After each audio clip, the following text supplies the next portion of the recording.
วันนี้ทีมงานพระคุณเจ้าได้ทำได้อย่างงดงาม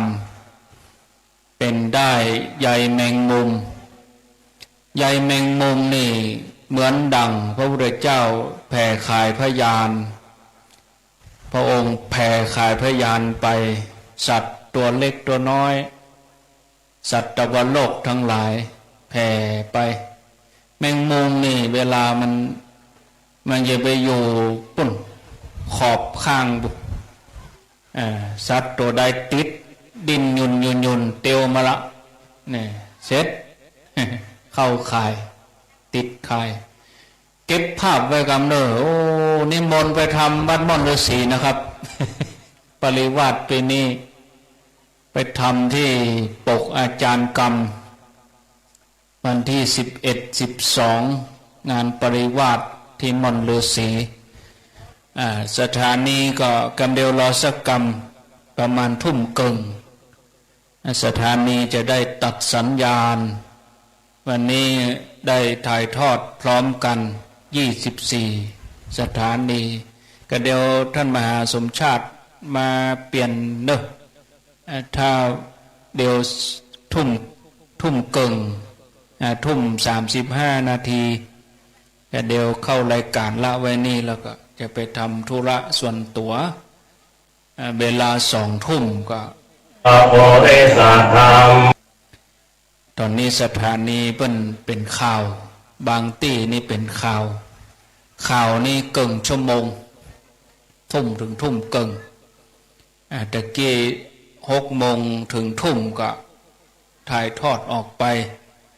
ญาติโยมได้ฟังตังบนนี่ก็ได้รับความอนุเคราะห์เครื่องเสียงสแตนบายโดยกลุ่มขัวสะพานบุญคำว่าขัวก็คือสะพานก็คือขวามีคนไทยกับคนเมืองไปด้วยกันคนเมืองนี่ไปเป็นขวาคนภาคกลางก็เลี้ยวขวาติ๊กหักพวงมาลัยขวาติ๊กขวานะบุ่มจนบุ่มแล้วเลยถึงว่าขวาคนละอย่างขวาคนเมืองคือสะพานคือขวาถ้ากำไทยแปลว่าสะพานกำเมืองว่าขวาถ้าขวานี่คือด้านขวามือพักผ่อนตามอัธยาศัย2 ทุ่มเดี๋ยวเรามาสวดมนต์อิติปิโส9 จบนะอิติปิโส9 จบเรียบร้อยก็สวดธรรมจักรกับปวัตตนสูตรสวดธรรมจักรก็คงพอดีกับเวลา1 ชั่วโมงร่วมพิธีถ้าเป็นเมืองเฮาก็จะเป็นพุทธาภิเษกอันนี้เฮาปรับประยุกต์ตามท้องถิ่นท้องที่เนาะก็เป็นการพุทธาภิเษกนั่นแหละไปในตัวโดยพุทธคุณธรรมคุณสังฆคุณญาติโยมที่มีธุระจะกลับบ้านก็ได้นะตามอัธยาศัยเผื่อลูกเล็กเด็กแดงบางท่านจะกลับบ้านมืดเกินไปก็จะไม่สะดวกถ้าจะกลับบ้านก็ได้พรุ่งนี้ก็มาใหม่แต่ถ้าจะร่วมพิธีก็1 ชั่วโมงเดี๋ยวร่วมพิธีกัน2 ทุ่มถึง3 ทุ่มถ้ามีธุระก็กลับบ้านได้ส่วนโยมที่จะได้จุดเทียนก็มีโยมเอ็มพาเฮงกาแฟตัวแทนของผู้พันนะตัวแทนของโยมผู้พันมาจุดเทียนแล้วก็โยมเลิศพันสันคณาธรโยมครอบครัวของโยมพันนิตาปาวัน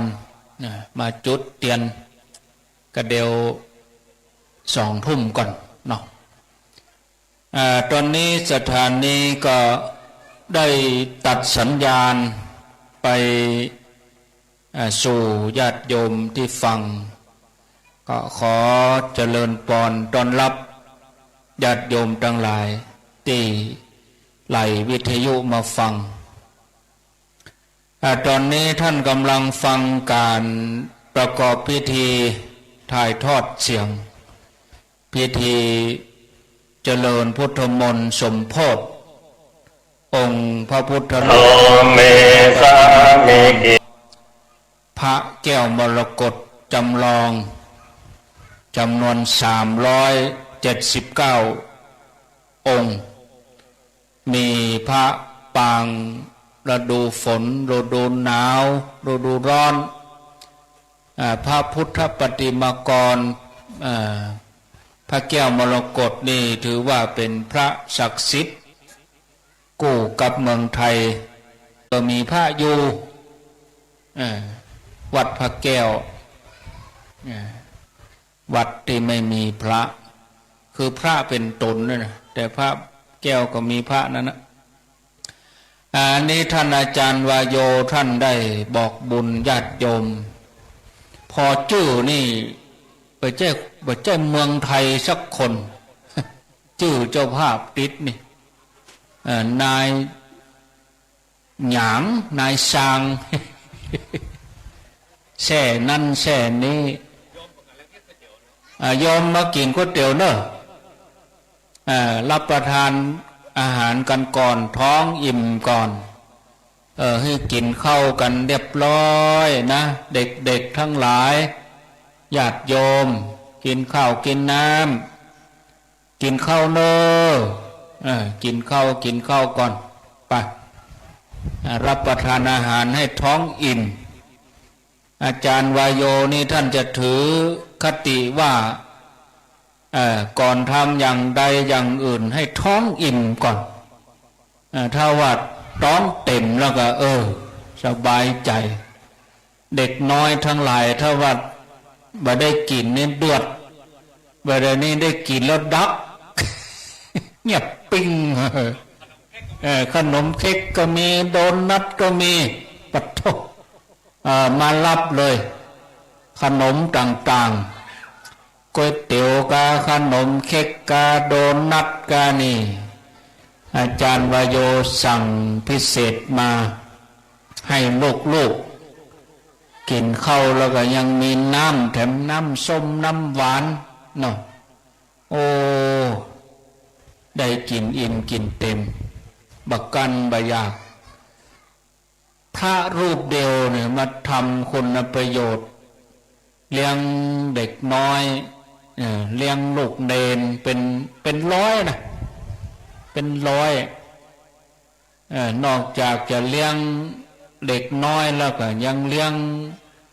คนใหญ่แถมชาวบ้านในหมู่บ้านนี่วันพรุ่งนี้เพื่อนก็จะมากันนะเอาละเดี๋ยวถ้ามีโทรศัพท์ก็ลองเช็คดูกันญาติโยมก็ติดตามฟังกันเนอะจนฮอดจบพิธี4 ทุ่มบุญแล้วก็สำหรับเสียงนี่ก็จะส่งตึก3 ทุ่มเครื่องเสียงนี่ก็จะปิด3 ทุ่มถึง4 ทุ่มก็ท่านสมชาติเพื่อนจะจัดรายการต่อวันพรุ่งนี้เจ้าก็ตี 3ถึง5 โมง5 โมงเขาก็ถึงจะทำวัดเจ้านะวันพุธเนาะวันพุธตี 5เนอะเวลาตี 4 เกิงนี่ก็ตีละกังตี 5เขาก็มาทำวัดเจ้ากันเนาะวันพุธมาเจ้าคืนนี้ก็กำเดียวร่วมพิธีจนถึง3 ทุ่ม3 ทุ่มก็จะปิดเครื่องเสียงเครื่องไฟนี่บ่ปิดก็เครื่องเสียง3 ทุ่มถึง4 ทุ่มก็ท่านมหาก็ได้นั่งอยู่นี่คนเดียวเนาะญาติโยมวันนี้ก็ต้องได้รับการขอบคุณเครื่องเสียงภาคสนามก็คุณเลิศพันธ์ สันคนาธรได้เอาเครื่องเสียงมาบริการพร้อมกับเป็นพาหนะส่งครูบาอาจารย์เมื่อ3-4 ปีก่อนก็มา3-4 ปีก่อนนั่นเฮาได้แห่ขบวนเอาจ้างมาแห่ได้ขี่จ้างเตียวกันมาม่วนเป็นเส้นเป็นสายวันพุธก็เหมือนกันนะกินข้าวง่ายแล้วเขาก็จะลงเตียวไปแล้วก็เตียวขึ้นมาต่างได้ออกกำลังถ้าขึ้นมานี่มันต้องรองเท้าไม่ต้องถอดเลยถอดเกิบเลยถ้าใส่เกิบนี่รับรองเกิบนี่หนาตึกเลยอันดินลูกลังจะติดเกิบอันนอตอนนี้ก็ทางสถานีต่างๆก็คงจะเชื่อมสัญญาณตอนนี้แต่ละคลื่นก็เชื่อมสัญญาณออกอากาศพร้อมกันทางเวียงปะเป้าบนเดี๋ยวนี้ก็ไปถึงเวียงปะเป้าบนเดี๋ยวนี้เวียงปะเป้าวังเหนือเชียงใหม่เมืองน่านเมืองแปร่รับฟังกันก็ญาติโยมฟังก็อาจจะแปลกหูว่าวันนี้ปกติเป็นรายการของอาตมาเองวันเสาร์วันอาทิตย์เวลา6:10 ถึง 2 ทุ่มซึ่งเป็นเวลาของอาตมาแล้วก็วันเสาร์นี่ถวายเวลาให้ตุลุงยองหรือว่าท่านชัยวัฒน์นาคเสโนวันเสาร์นี่ถวายเวลาให้เปิ้นแต่วันนี้เป็นกรณีพิเศษได้ถ่ายทอดเสียงใจก็ใครมานะตุลุงยองนะใจมีนกแต่ว่าเปิ้นมาเป็กตุเจ้ามีงานอุปสมบทที่วัด2 วันวันนี้ก็วันพุธแล้ววันนี้ก็มีโยมหลายคณะมาตานเตียนแต่เจ้าต้องขออภัยตั้งแต่ฉันเพลแล้วจนถึงบ่าย 2ขึ้นมาที่กอมูเดอแม่สามแลบนี่ปรากฏว่าสัญญาณโทรศัพท์ดับหมดโทรศัพท์ก้าต่อใดก็บ่มีก้าจะ iPad iPhone จะกี่หมื่นจะกี่พันกับหมดก้าเลยแต่เจ้านี่มาเป็นท่าเลย ดีมาบ่าย 2ท่านพระคุณเจ้าท่านอาจารย์วโยว่ากิ่งไม้มันหักใส่เสาทวนสัญญาณโทรศัพท์ช่างเปิ้นก็มาแปลงเฮือกับมันดีเหรอค่ายเดียวแหมค่ายหนึ่งดีตัวดีก็ระบบทูระบบ AIS ยังดีตัวก็วันพวกก็น่าจะดีแล้วทำไปทำมาเปิ้นว่าไฟฟ้ามันดับกรณีสัญญาณมันดับนี่กลัวมันจะรีบูตอีกอย่างเป็นรีบูตบุเอาเป็นดีใครค้อนบุบ มันรีบูต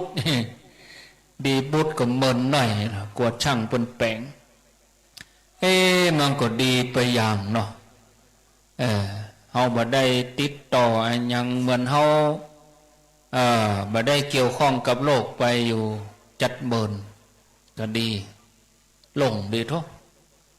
มากอง2 โมงปุ๊บก็ใจก็กึดว่าญาติโยมจะได้ฟังติดตามความเคลื่อนไหวเนาะญาติโยมเพิ่นจะได้อนุโมทนาบุญตัวแล้วคนนี้ก็ขอบคุณท่านอาจารย์สมานวัดป่าแงะได้ถวายเวลาบอกว่าเปิ้นไปถ่ายทอดที่แม่ห้องสอนรายการของท่านสมานเวลา2 ทุ่มถึง4 ทุ่มนี่ขอยกถวายเป็นพุทธบูชานี่หรอก็ขอบคุณท่านอาจารย์สมานวัดป่าแงะตัวนะครับเปิ้นจัดรายการอยู่ที่ 94.5แม่ขจารย์โมเดิร์นเรดิโอก็ขอบคุณปอน้อยสุวรรณแม่อนงพรหมมินทร์สถานี 94.50 ตัวแล้วคืนนี้2 ทุ่มก็รับฟังพร้อมกันในเครือข่ายของคุณดารุณีถึงหมด24 สถานีแล้วก็มีน้องใหม่มาแถมคลื่นหนึ่งที่อำเภอสูงเม่นจังหวัดแพร่ทีมงานของคุณดารุณีนี่รับสัญญาณน้องใหม่รับมาได้เดือนสถานีที่อำเภอสูงเม่นก็ครอบคลุมหลายพื้นที่คืนนี้ก็รับฟังกันตั้งเบียงเป่าโดยตั้งเมืองลีตอนนี้พอสมควรเวลายกใหม่ท่านมหาสมชาติได้อู้จ๋าประมาณสัก25 นาทีเดี๋ยว2 ทุ่มก็จะได้ตีกองตีละกังได้นิมนต์ลูกเนนนิมนต์พระคุณเจ้าเข้ามาได้สนทนาไม่เนี่ยปุนมันใกล้ลำโพงต้องหันหน้าไปปูนมันหอนโทรศัพท์ดีก่อนถ้าโทรศัพท์ดีเขาเช็คโยมเนาะนิมนต์เลยถวายความเคารพครูบาอาจารย์เด้อทุกวัดทุกวาครูบาอาจารย์ที่ฟังรายการในยามค่ำยามแรงวันนี้ถ่ายทอดสดรายการพิเศษมีการทำวัดสวดมนต์ตีสำนักสงฆ์กอมูเดอร์ตำบลแม่สามแลบอำเภอศพเมยจังหวัดแม่ฮ่องสอนศรัทธาญาติโยมที่ฟังรายการที่ครูบาอาจารย์ได้แจ้งตลอดมาเนาะในรายการว่าจะมีการมาเรียกว่ามอบพระพุทธรูปให้กับญาติโยมที่เปิ้นมานับถือพระพุทธศาสนาแสดงตนเป็นพุทธมามกะนับถือเอาพระรัตนตรัยแก้วเจ้า3 ประการเป็นสรณะที่พึ่งจริงๆแล้วเปิ้นก็เอาปรมบ่มเพาะมาเมินแล้วศรัทธาแต่ว่าในส่วนของการทำพิธีเป็นทางการนั้นจะเริ่มทำในวันพรุ่งนี้แล้วก็จะลวดมอบพระพุทธรูปซึ่งครูบาอาจารย์ท่านพระอาจารย์วายโยได้บอกบุญไปยังศรัทธาสาธุชนทั้งหลายรู้สึกว่าอย่างอาจารย์ว่าตะกี้นะพอชื่อเสียงเรียงนามของคนเป็นเจ้าภาพนี้เป็นภาษาอังกฤษแล้วก็รู้สึกจะเป็นเชื้อสายจีนน่าจะเป็นทั้งประเทศฮ่องกงสิงคโปร์มาเลที่เป็นญาติโยมของครูบาอาจารย์ท่านพระอาจารย์วายโยพระอาจารย์ได้มาพัฒนาได้มาเป็นผู้นำทางจิตทางวิญญาณให้กับพี่น้องเจ้าอยู่ตีเปิ้นอาศัยอยู่บนดอยนี่เนาะสำนักสงฆ์กอมูเดอร์นี่มาเป็นเวลาหลายปีได้อุปถัมภ์ค้ำชูดูแลศรัทธาญาติโยมซึ่งเป็นชนเผ่าที่เปิ้นอาศัยอยู่ตังบนนี่เปิ้นเป็นชนเผ่านี่ที่อนุรักษ์ธรรมชาติแล้วก็เป็นอันเหมือนคนพื้นเมืองเฮาในสมัยก่อนที่จะนับถือพระพุทธศาสนาก็นับถือบรรพบุรุษนับถืออะไรอย่างต่างๆมานักนาแล้วก็มาหันว่าตังพระพุทธศาสนานี้มีธรรมคำสอนที่เป็นหลักการเดียวกับบรรพบุรุษของเปิ้นที่ได้สั่งสอนไว้เมื่อมาศึกษาเรียนรู้ดูก็เป็นสิ่งที่สำคัญเป็นสารณะอันประเสริฐก็ป้ากันเข้ามานับถือมีศรัทธาเลื่อมใสในพระธรรมคำสั่งสอนขององค์ชินวรสัมมาสัมพุทธเจ้าผ่านตั้งการเผยแผ่ของครูบาอาจารย์ท่านพระอาจารย์วายโยเปิ้นได้ขึ้นมาอยู่ที่นี่มาช่วยเจ้าบ้านเนี่ยหลายสิ่งหลายอย่างมาเป็นการพัฒนาหมู่บ้านชุมชนวิถีชีวิตของคนที่นี่เกิดความศรัทธาเลื่อมใสในตัวบุคคลในสาวกของพระพุทธเจ้าจากนั้นก็ได้ศึกษานำธรรมคำสั่งสอนศรัทธาญาติโยมอาตมาภาพได้เดินทางมากับครูบาอาจารย์ครั้งนี้เป็นการเปิดหูเปิดตา หลังจากที่ได้พบปะกับอีปออีแม่ตั้งบ้านเฮาได้นำกินน้ำตาลตั้งแต่เป็นผู้อาจารย์วัดตลอดถึงได้เป็นพระสงฆ์องค์สังฆเจ้าในพระพุทธศาสนาก็ได้ห้ามได้เฮียนเนาะในน้ำธรรมคำสั่งสอนต่างๆตลอดถึงก็ได้นำพี่น้องเจ้าบ้านอบรมละอ่อนนักเรียนอบรมพี่น้องเจ้าบ้านสอนเปิ่นสวดมนต์กันก็ได้พบปะกับคนต่างพื้นราบของเฮาส่วนใหญ่การสวดมนต์นี้คนเฒ่าคนแก่บ้านเฮาว่าโอ้เป็นเรื่องของทุกเจ้าสวดมนต์ทำวัดเย็นนี้เฮาทำก็ได้บ่ทำก็ได้ไปวัดไปวาก็อาราธนาศีลหับศีลเฮียหับศีลอย่างมากก็หับศีลแผ่เมตตาอย่างแล้วก็กลับไปบ้านส่วนใหญ่เป็นอย่างอันแต่ที่นี่บ่อย่างอันศรัทธาญาติโยมทั้งหลายอาตมามหันคนเฒ่าคนแก่ตลอดถึงลูกเด็กเล็กแดงละอ่อนอยู่อนุบาลอยู่อ่านหนังสือยังบ่จ้างกำเตือกเอาเป็นว่าสวดมนต์ได้ตัวคนใหญ่ไปหมดนะสวดมนต์ได้อย่างคล่องแคล่วอาตมาได้ฟังได้ถ่ายรูปบันทึกภาพไว้โดยถ่ายวิดีโอไว้ก็เป็นที่น่าชื่นใจแสดงว่าเปิ่นเคารพนับถือศรัทธาจริงแล้วก็เฮียนหูปฏิบัติจริงเอากันจริงจังศรัทธาตะกี้นี้ตอนที่ครูบาอาจารย์สวดมนต์อยู่ในศาลาตั้งนอกก็เอากันอดเนอะตั้งคนใหญ่ตึงละอ่อนไอ้ที่สวดบ่ได้ก็วิ่งเล่นกันอดเนาะไอ้ที่สวดได้โอ้หนังกับปออุ้ยแม่อุ้ยปุตตาหน้าลุงหนังศูนย์การไปสวดเสียงเพราะพริ้งศรัทธาวันนี้ครูบาอาจารย์ท่านพระครูสุเมธมานำสวดโอ้เป็นหลายทำนองเนอะทำนองเป็นภาษากลางโดยทำนองสารพันยะโดยก็ฟังละอ่อนแล้วก็คนใหญ่ในพื้นที่นี้เปิ้นสวดมนต์โดยใดหมดศรัทธาเป็นมีคนบางคนอาจารย์บอกว่าที่นี่สวดธรรมจักรในกำปากตะกี้ผมสังเกตเปิ้นบ่ได้ดูหนังสือนะหลายคนเลยอาจารย์คนที่เป็นคนหนุ่มคนกำแต่เนี่ยอายุประมาณ20 ปลาย 30เนี่ยศรัทธาเปิ้นสวดโดยบ่ต้องพอหนังสืออาจารย์ว่าที่นี่มีคนที่สวดธรรมจักรกับปวัตตนสูตรกำปากได้เลยก็เดียวจะพอเนาะก็ได้จะมีการสวดอยู่เหมือนกันศรัทธาอันนี้แสดงให้เห็นว่าเปิ้นบ่ใจศรัทธาแบบทั่วไปแบบธรรมดาเนอะศรัทธาอย่างลึก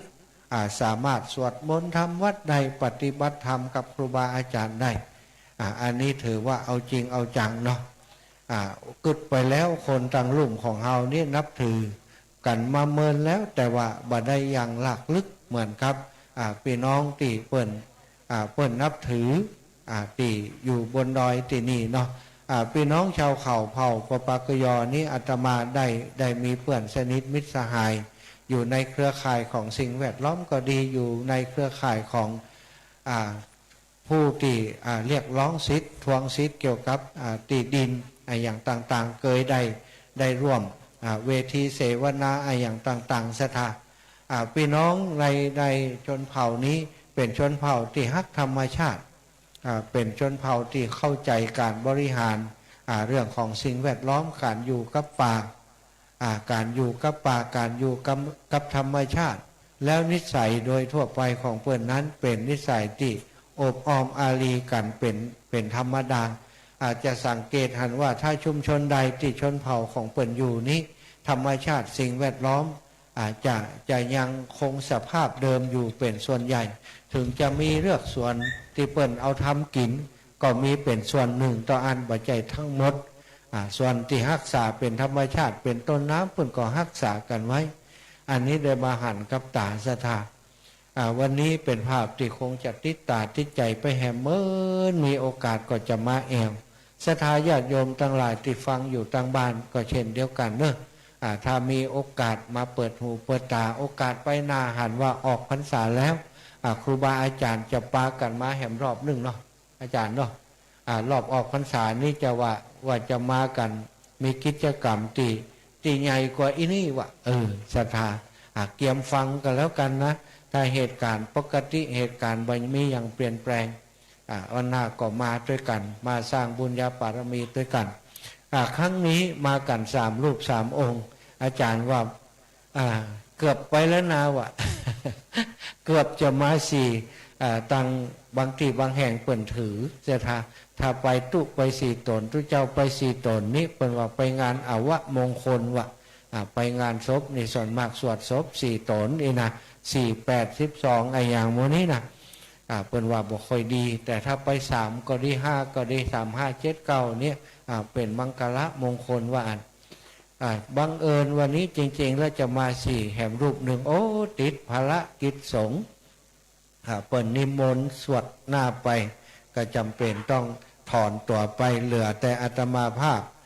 ติดตามครูบาอาจารย์มาเนาะเป็นน้องลำปางเนอะตุมาเป็นตัวแทนของพี่น้องลำปางนะวันนี้มาที่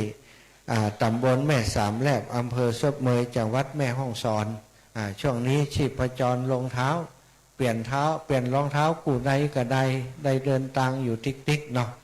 เนื่องจากว่าอาตมาภาพนั้นได้ปรารณาตัวเองกับครูบาอาจารย์ว่าถ้าครูบาอาจารย์มีงานที่ไหนถ้าจะให้ไปช่วยก็ยินดีจะไปช่วยเปิ่นแจ้งเปิ่นบอกไปเปิ่นออกอากาศทางวิทยุไปอาตมาก็เช็คเวลาของตัวเก่าก็มีเวลาจะช่วยครูบาอาจารย์อยู่ก็ได้เดินทางมาก็เป็น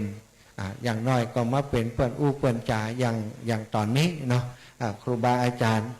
ไปทำภารกิจอื่นก็ไปพักผ่อนแห่กรรมก่อนไปทำอุจากับสถาญาติโยมอาตมาก็จัดรายการขั้นรายการแทนครูบาอาจารย์ไปก่อนก็ถือว่าเป็นการรายงานข่าวสดจากพื้นที่สำนักสงฆ์กอมูเดอร์ตำบลแม่สามแลบอำเภอซบเมยจังหวัดแม่ฮ่องสอนในขณะนี้การเดินทางมาที่ตำบลแม่สามแลบอำเภอซบเมยจังหวัดแม่ฮ่องสอนสถาออกเดินทางจากวัดปักตังเจริญมาตังอำเภอฮอดรถมาตังแม่เสลียงเนาะก็เข้ามาตังแม่สามแลบเข้ามาตังซบเมยมาตังแม่ฮ่องสอนวันนี้ฝนก็ตกเหมือนกันสถาตกบางช่วงก็มีฝนตกถนนหนทางที่เดินทางมานั้นก็เปียกฝนตลอดมาเหมือนกันขึ้นดอยลงดอยขึ้นดอยลงดอยแต่ก็ดอยหรือว่าลิงทั้งเพบอกพอจิ้งเท่าใดพอจะไต่กันมาได้แต่ว่ามาถึงที่อบต.แม่สามแลบตะอันสถารถของญาติโยมติดตามมาวันนี้ก็มีญาติโยมที่มาติดตามมาดูการดูงานอยากจะมาแอวโดยครูบาอาจารย์มาร่วมบุญด้วยกันโยมน้องพันนิตาพรหมมินทร์พร้อมกับลูกๆครอบครัวเปิ้นก็ติดตามมาโดยรถของเปิ้นเป็นรถใหม่สถาอันดีเนาะว่าเอาเข้ามาถึงในถ้าเอามาถึงในนี่จบข่าวไปแต่เจ้าแล้วเนาะเนื่องจากว่าระยะทางจากองค์การบริหารส่วนตำบลแม่สามแลบขึ้นมาที่นี่นั้นเป็นทางเรียกว่ารถวิ่งได้ตังเดียวสถานแล้วก็ตังมันขึ้นลงขึ้นตังสูงบางตีก็ยังบ่ได้เทปูนกำเตื้อยังบ่ได้ลาดยางกำเตื้อเป็นตังติ่มมื่นเนาะเป็นจุดต้องอาศัยรถที่เป็นเขาเรียกว่าขับเคลื่อน4 ล้อรถ4 wheelถึงจะขึ้นมาได้แล้วก็ต้องมีทักษะในการขับขี่เหมือนกัน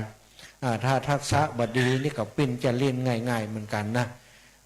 วันนี้ก็ขอบคุณเนอะพนักงานขับรถถึง2-3 กันที่ครูบาอาจารย์เปิ้นได้บอกฮือแล้วก็เดินทางมาด้วยกันก็มีเดินทางมาจากที่ดอยหล่อเนาะ1 กันก็เป็นรถของเครือข่ายขวาบุญอาตมาก็หันเปิ้นออกข่าวประจำทุกวันไปงานบุญ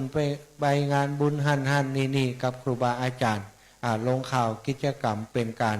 เรียกว่าสังคมสงเคราะห์เคลื่อนที่ตลอดเวลาไปช่วยคนหันไปช่วยคนนี้ไปเยี่ยมคนป่วยที่หันที่นี่ที่เครือข่ายครูบาอาจารย์เปิ้นไปอุปถัมภ์ดูแลก็ได้หันเปิ้นถึงวันนี้มาหันตัวจริงของเปิ้นแล้วก็โดยกันมาครับรถโดยกันมาคืนนี้เปิ้นก็จะนอนที่สำนักสงฆ์กอมูเดอร์โดยกันที่นี่บริการเครื่องเสียงโดยสถาเครื่องเสียงที่เอามาใช้เป็นเครื่องเสียงภาคสนามก็เป็นเครื่องเสียงของโยมที่เปิ้นติดตามมาขับรถก็เก่งเนาะแล้วก็มีเครื่องเสียงติดรถบริการทุกอย่างสถานและที่สำคัญ จิตใจก็เป็นคนจิตใจดีจิตใจงามชอบช่วยเหลือคนอื่นชอบช่วยเหลือสังคม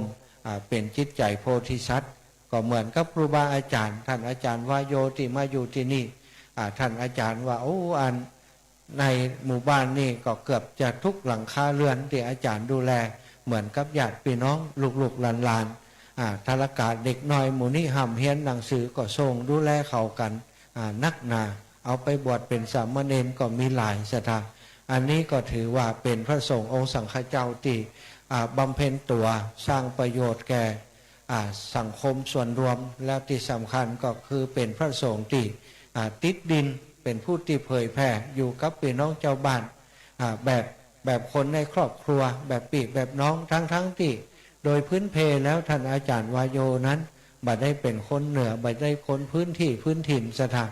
เป็นคนจากจังหวัดภาคใต้จังหวัดนครศรีธรรมราชก็ใกล้ๆกับสุราษฎร์ธานี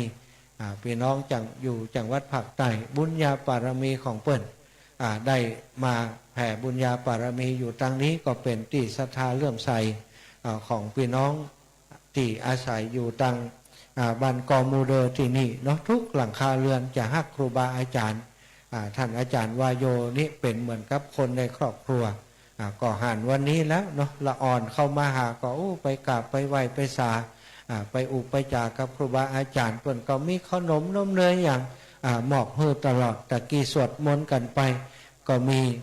บ่ต้องกลับไปบ้านสถานเพิ่นก็นั่งกินก๋วยเตี๋ยวกันรอบศาลานี่กระเดียวก็คงจะได้มาฟังครูบาอาจารย์เพิ่นเจริญพระพุทธมนต์พุทธพิเศษต่างๆที่นี่กันใครที่สวดได้เพิ่นก็จะมาสวดด้วยแล้ววันนี้เนาะอนุโมทนากับลูกเนนส่วนหนึ่งก็เป็นลูกเนนในพื้นที่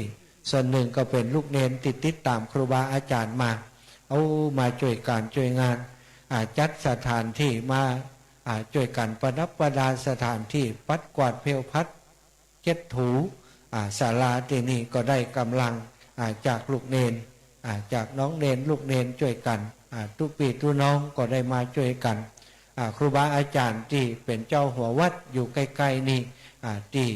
ใกล้ชิดติดเคียงกับท่านอาจารย์สำนักสงฆ์กอมูเดอร์ของเฮาที่นี่ก็ได้มาช่วยกันหลายรูปหลายองค์สถานวันนี้ก็นอนจำวัดกันอยู่ที่นี่บัดตาม10 รูป 10 องค์ลูกเนนเห็นก็เกือบจะสาวเนาะนับว่าเป็นบุญญาปารมีของสถานที่แห่งนี้สำนักสงฆ์กอมูเดอร์ที่นี่บัดเดี๋ยวนี้แต่ละวัดแต่ละวาสำนักสงฆ์ศรัทธาญาติโยมมีพระสงฆ์อยู่รูป2 รูปเนาะสามเณรก็ส่วนใหญ่บอกค่อยมีทั้งบ้านนอกของเฮาเนื่องจากลูกเนนเพิ่นต้องห้ามต้องเฮียนไปเฮียนหนังสือปริยัติสามัญก็ดีไปเฮียนบาลีก็ดีไปเฮียนบาลีไปเฮียนนักธรรมก็ไปอยู่กับครูบาอาจารย์ในเมืองใหญ่ๆ